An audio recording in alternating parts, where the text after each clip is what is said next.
Et c'est vrai que souvent, quand je discute avec les musiciens, il y a plusieurs aspects de la vidéo qui ne sont pas évidents. Donc, c'est important quand on veut faire une vidéo de bien préparer son projet.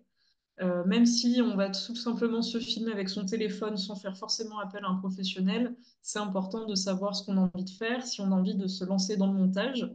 Sinon, évidemment, on peut aussi se filmer tout simplement en live session, parce que ça peut aussi très bien marcher. Mais si on veut quelque chose qui est qualitatif et qui représente parfaitement l'identité artistique de l'artiste, eh ben, c'est quand même bien de prévoir un peu son projet à l'avance.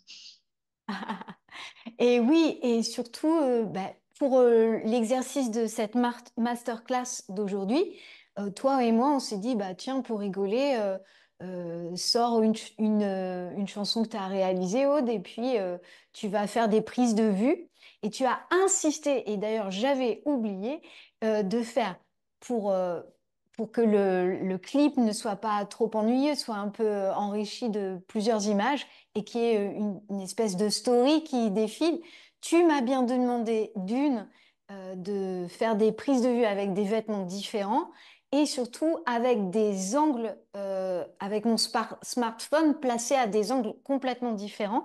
Bon là, j'étais limitée par l'espace. Je pouvais pas trop prendre de prise de, tu vois, faire des plans très en hauteur ou très en bas, trop à droite, trop à gauche.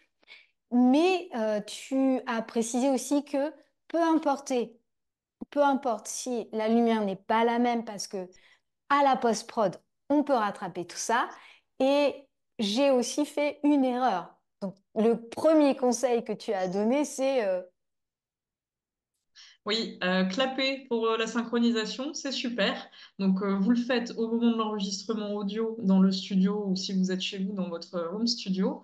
On pense à faire un beau clap qu'on arrive à bien distinguer et on le fait aussi à la vidéo et ça permet de synchroniser beaucoup plus simplement le son et l'image. Là, c'est pas le cas, on peut se débrouiller autrement. On va le faire au labial, au début du son, sur un son bien distinctif, c'est possible aussi, il n'y a pas de problème.